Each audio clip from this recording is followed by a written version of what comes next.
Hola chicos, bueno, soy Facu, algunos ya me conocerán, me habrán visto en el instituto la única clase que tuvimos, otros todavía no, pero bueno, ya nos vamos a conocer. Bienvenidos a esta nueva modalidad, que es nueva para todos, así que bueno, eh, por ahí los videos al principio van a tener algunos desperfectos, irán mejorando con el tiempo, espero. Y bueno, la idea es que les sirva los videos para ir explicando algún par de conceptos que por ahí son un poco más engorrosos de leer y un poco más abstractos a la hora de la lectura. Eh, a ver si con el video podemos aclarar un poco más los temas. Y bueno, nada, espero que ya tengan el libro o ya lo estén consiguiendo para poder ir siguiendo el tema desde ahí. Recuerden que tienen que estudiar de ahí, del cuadernillo de la facultad, cuando la facultad los empiece a entregar. Así que bueno, hoy vamos a ver un par de temas dentro de lo que es comunidad, que son el nicho ecológico, la superposición de los nichos, el principio de exclusión competitiva y el desplazamiento de caracteres, si es que no me falta ninguno. Vamos a empezar con el de nicho ecológico, que por definición sería el conjunto de factores ambientales bióticos y abióticos con los que interactúa una población determinada. Eh, También se le suele decir lo que dice la siguiente oración, que es el rol que cumple una especie en la comunidad. ¿Qué quiere decir todo esto? Estas definiciones que acabo de leer. El nicho ecológico es lo que, como dice ahí, el rol que va a cumplir la especie en la comunidad, fijándose o prestando particular atención en cuáles van a ser los recursos que va a explotar y eh, cómo afecta esto a su interacción con el resto de las poblaciones, que sería una comunidad, un conjunto de poblaciones. Entonces, en este concepto de nicho ecológico, no solamente vamos a abarcar un espacio físico en el que habita determinada población o determinada especie, sino que también abarcamos conceptos como su capacidad o cuáles son los recursos que va a explotar, ya sean recursos alimenticios o recursos de escondite de sus depredadores, eh, para las plantas su captación de la luz, ¿sí? Etcétera, ¿sí? Creo que se entiende ahí el concepto. Entonces, cuando hablamos de nicho ecológico, hablamos no solamente de ese espacio físico, sino de todas esas características que hacen a la población, a esa especie. Y después le dice que no preexiste a la especie, o sea que no es algo que le cae de arriba a la especie, por así decirlo, sino que es algo que se va creando de la interacción de esa especie con el resto de las especies, ¿sí? Y después les aclara que dos especies pueden convivir sin competir entre ellas, solo si sus nichos son completamente distintos. Y ahora nos vamos a enfrentar, o sea, a ver ese concepto.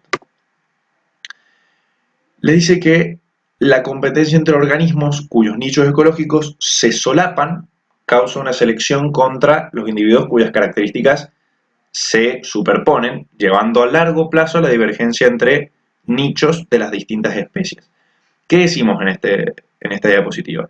Fíjense en los gráficos que tenemos abajo, que graficamos o intentamos representar de alguna manera que los nichos ecológicos o el nicho ecológico de cada una de las especies lo representamos con estas curvas. Fíjense que en el momento 1, la especie A y la especie B, sus nichos ecológicos están solapados en un punto. ¿Qué quiere decir? Que habrá determinado recurso que ambas especies tienen que explotar para su supervivencia. Ahora, las dos especies van a empezar a competir entre sí, ya sea por interferencia o por explotación, para ver cuál es más eficiente y cuál se termina quedando con el recurso, ¿sí? Fíjense que en el momento 2 la especie A, su base es mucho más ancha que la de la especie B. O sea, seguramente la especie A fue más eficiente en la explotación de los recursos, desplazando un poco a B y haciendo que sus nichos cada vez se solapen menos, o sea que haya menos interacción entre la especie A y la especie B. ¿Sí? Fíjense cómo la especie A empieza a desplazar a la B y cada uno se queda con su nicho, pero siguen teniendo ese pequeño solapamiento, así que algo de interacción irán teniendo todavía en el tiempo. Y nos encontramos con dos conceptos, uno de nicho fundamental y otro es el nicho real. El nicho fundamental se refiere a, como dice ahí, los límites fisiológicos de tolerancia al ambiente del organismo. O sea que sería el nicho teórico. Por ejemplo, si nos vamos al gráfico de la derecha, fíjense que en flechas rojas tenemos a esa especie, que es el Thalamus, no sé cómo se lee exactamente. Fíjense que su nicho fundamental sería todo el espacio, hablando, siguiendo la referencia de como si el nicho ecológico fuese algo espacial, porque es más fácil representarlo de esta manera. Acuérdense que es más allá del espacio físico solamente. Fíjense que su nicho fundamental es muy amplio. Abarca desde donde están llegando las olas hasta las partes más altas de las rocas, ¿sí? Donde dice pleamar máxima. Entonces, su nicho fundamental es todo ese, desde la bajamar mínima hasta la pleamar máxima. Si él estuviese solo en ese espacio, Thalamus podría ocupar todo ese espacio, porque en teoría está eh, como adaptado, o todos los recursos que puede explotar están todos en ese espacio grande. Y fíjense que Semibalanus, que está representado en la flecha negra, su nicho fundamental es más chico, pero cuando nos vamos a la gráfica, fíjense que su nicho fundamental iría desde la bajamar máxima hasta la pleamar mínima. Es un poco más chico que el nicho fundamental de Thalamus. A pesar de que su nicho fundamental es más chico, el de Semibalanus, el que están en flechas negras, fíjense que cuando nos vamos a la realidad, Semibalanus ocupa todo el espacio que podría ocupar, ocupa desde la bajamar mínima hasta la pleamar mínima. Está ocupando su nicho fundamental completamente. Entonces, decimos esto de que el nicho fundamental es algo teórico. Cuando lo llevamos a la interacción con otros individuos, por ejemplo, en este caso Semibalanus con Thalamus, fíjense que los nichos reales no siempre son iguales a los nichos fundamentales. De hecho, la mayoría de las veces suele variar. En este caso, el nicho real de Thalamus es solamente la pequeña porción que Semibalanus no está ocupando, y Semibalanus, en este caso, sí, su nicho real es igual al fundamental.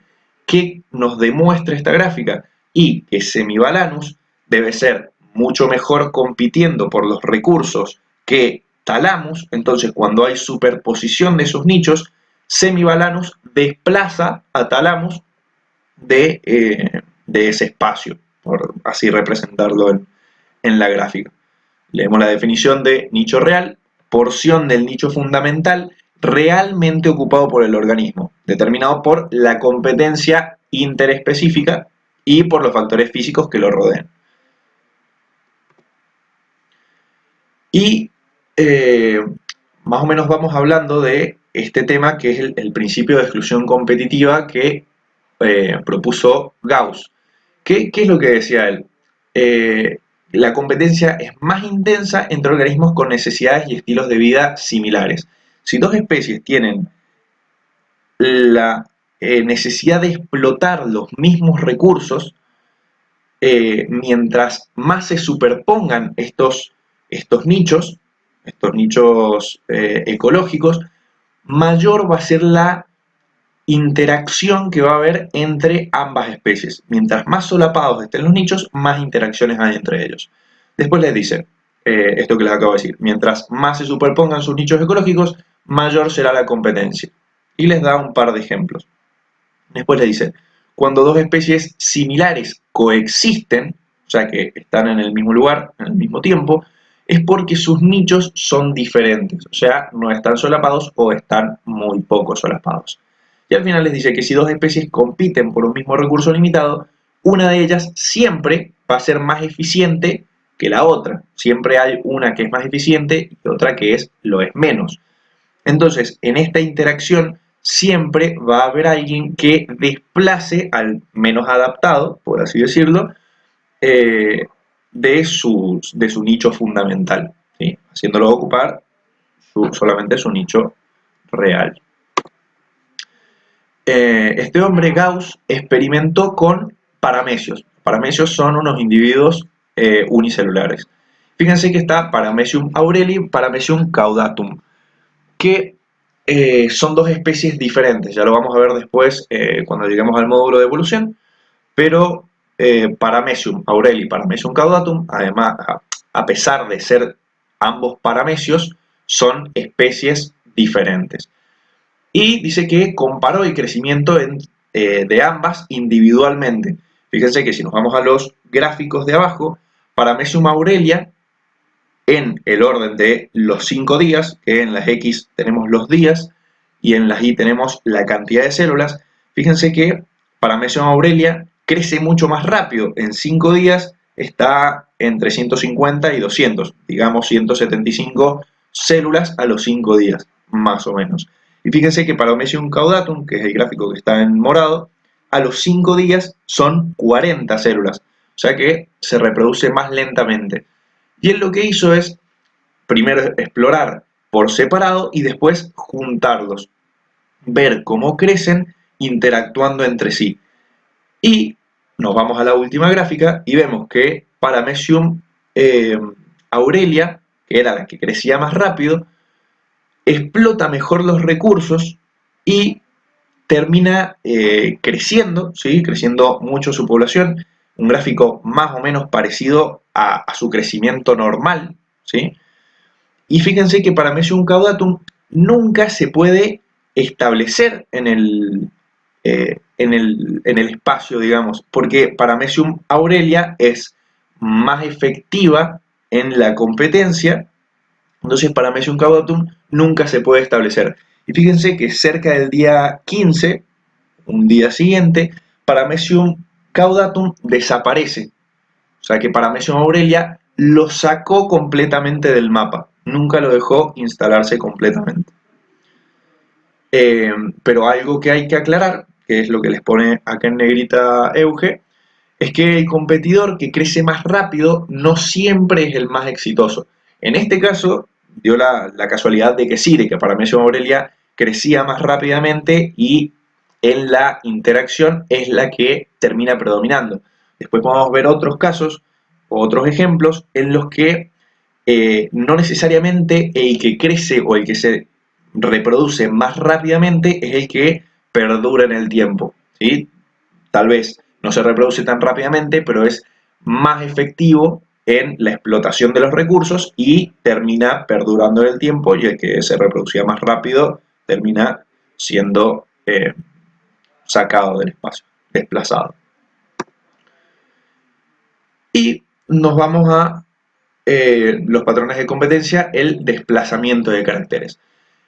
Cuando dos especies están, o sus nichos están solapados y hay muchas interacciones entre sí, puede que una se vea completamente excluida de ese ambiente, o más a largo plazo podemos ver que este proceso, el de desplazamiento de caracteres, en el cual se van modificando en largo plazo, en tiempos evolutivos, empiezan a haber diferentes cambios en el fenotipo, la morfología de los individuos, haciendo que sus nichos se vayan solapando cada vez menos, ¿sí? Esas mismas interacciones de los nichos solapados hace que vayan en el tiempo variando sus características para que sus nichos ya no estén completamente, o que ya no estén solapados y que ya estén lo menos en contacto posible, lo menos interfiriendo en sus actividades lo más posible. Es el ejemplo de los pinzones de Darwin, que Darwin vio que desde el continente se fueron a una isla, al principio era un tipo de pinzón, y cuando llegan a la isla se empiezan a encontrar cada uno con sus propios nichos que estaban solapados y se empiezan a diferenciar, haciendo que después de muchos años, de muchos tiempos evolutivos, esos pinzones pasasen a ser especies diferentes, ¿sí? Y se parecen, pero también tienen características que los diferencian. Por ejemplo, picos más grandes para comer semillas más duras, o otros para poder hacer, no sé, un agujero en un árbol y poder eh, sacar, no sé, algún insecto. En definitiva, se empiezan eh, a alimentar de diferentes cosas, a usar diferentes recursos para estar lo menos interpuestos, eh, hablando de esos nichos ecológicos, obviamente. Y bueno, hasta ahí llega la presentación. Espero que el video les sirva y si no, cualquier cosa, espero sus consultas por el grupo. Las voy a estar respondiendo. Bueno, buena suerte, cuídense y buen fin de semana en sus casas. No salgan.